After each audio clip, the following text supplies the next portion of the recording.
will give him a boxing lesson. Floyd Money Mayweather is scared of Manny Pacquiao. 45 have tried.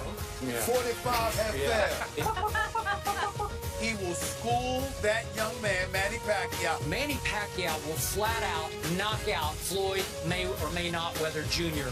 in 10 rounds. All right, well, the sports world has been waiting for years. Manny, Money, they will fight. It's only 2 months away, but our next guest has actually fought both. He's 39-4, and 2 of those losses were at the hands of Floyd and Manny. We welcome in Miguel Cotto to the show. Thank you so much for joining us. We really appreciate you getting up early and being here. Before we get to the Mayweather-Pacquiao fight, from my understanding, you have an announcement to make? Yes, thank you for having me here. And we have an announcement to make today. We have an alliance with Miguel Cotto Promotion, Miguel Cotto the Boxers, with Rock Nation, and we are more than happy to announce that.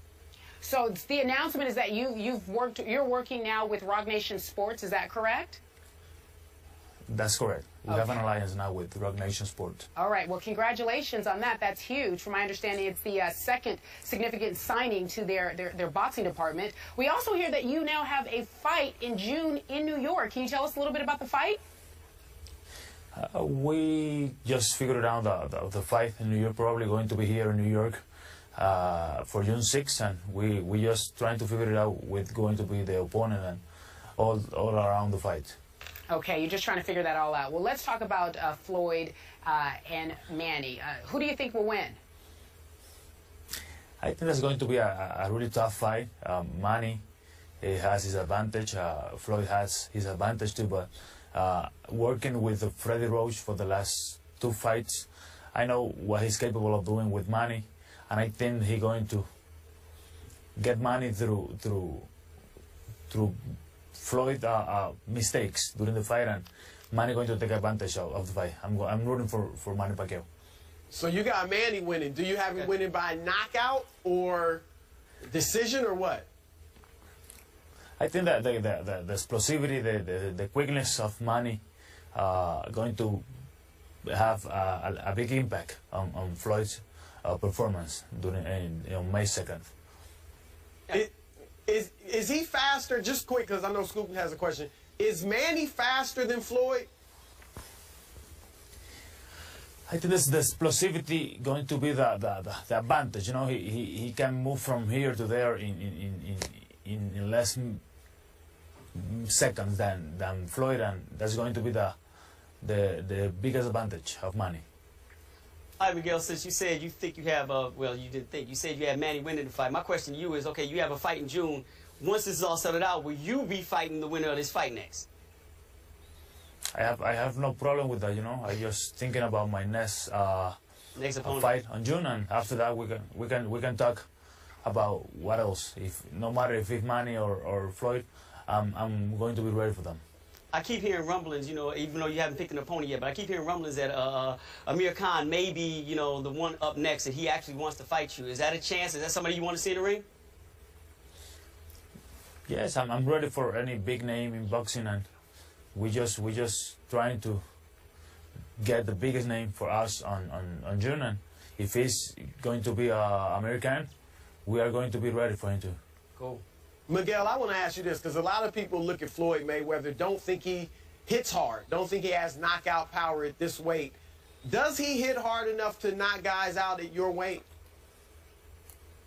He is a strong boxer. The only issue with him is he taking care more of hit your opponent, not with strength with power, but he wins the fight in the easiest way. All right, Miguel Cotto, thank you so much for joining us. You have, again, announced your alliance with Rock Nation Sports. Congratulations on that, and I know you have a fight coming up in June. And finally, the big news here is that you believe Manny will win the fight over Floyd. Again, thank you for joining us. Have a great day, okay? All right, thank you. Coming up next, LeBron James wants to take matters into his own hands when he's on the court. The best basketball player in the world says, I'm on defense now, guys. We talk about it when we return. We'll be right back in just a few moments. Along, shall we? Crazy play at the end of regulation in the Clippers game last night. Chris Paul missed a potential game winner, and when DeAndre Jordan grabbed his rebound, he just held the ball in his hand because he thought that time had expired. CP3 begging, screaming, Jordan, shoot the ball, man. I mean, look. Speaking of fundamental. Exactly. His reaction was priceless, guys. So what is your reaction, Scoop? My reaction to Chris's reaction or my reaction to DeAndre? Both. Both. I get in that moment Chris's reaction because they still had a chance to win the game, and DeAndre just got caught up in the moment of that buzzer being the final buzzer as opposed to understanding there was 1 more second left between the shot clock and the game clock. I can't speak to what happened. I don't know if that was discussed in the huddle. Like, look, you know, my sale, and I said it in the early morning meeting, Doc Rivers probably sold it as, look, we're going to run the play. Chris, you're going to get free. After Chris makes the shot, the game is over. Coaches are historically good on overselling a play and letting you know, like, hey, once he makes these 2 free throws, we have to go back up. So they sell what you think is going to happen. It's a positive sale. And I think maybe in this positive sale, Chris is hitting the shot. DeAndre heard the buzzer, like, he missed it. He didn't click the yo. There's still 1 more second. There's a second difference between shot clock and the game clock. 2 things about this play. Number 1, if you look at it, the clock stopped and the ball didn't go. Yeah. It stopped at 0.7. So DeAndre Jordan may not have been able to get a shot up anyway. The clock should have continued because the ball didn't go in.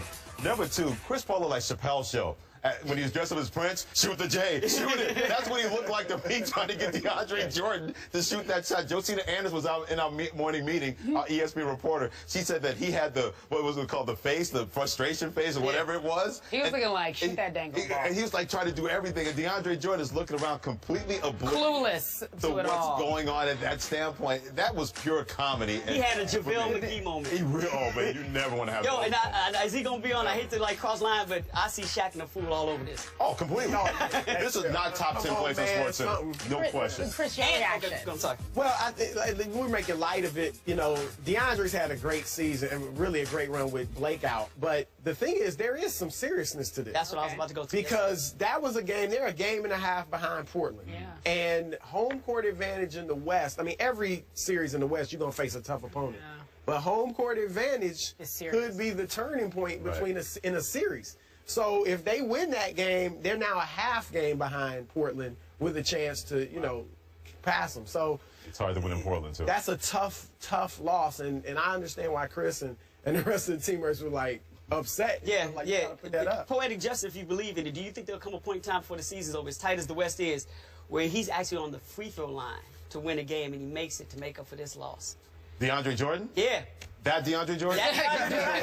No way? No way. No. That guy's... Why are you so quiet? Oh. You've been making these faces all morning. I mean, I'm thinking, I was with you until you said, and he makes it. I said poetic justice. You know, the message, you know, to cover up, you know, to get past. That's not poetic justice. That's a dream. No disrespect to DeAndre Jordan, because he's been great defensively. I think he's Defensive Player of the Year. No disrespect? Did you just say? Well, his disrespect by him not making those free throws. So, okay, look. I mean, come on. That's not poetic justice. That's a dream. Do me a favor. When it happens, just tweet. I'll give him all the credit in the world. No. Just I'll give you the credit. I'll let your boy. That's all I don't think I'll be making that tweet. I don't think I'll be making that tweet. When it happens. When it happens. All right. Coming up next, the draft falls on one of the biggest sports weekends in the year. So let's talk about what's going to happen that weekend. We have Mel Kiper joining us after the break.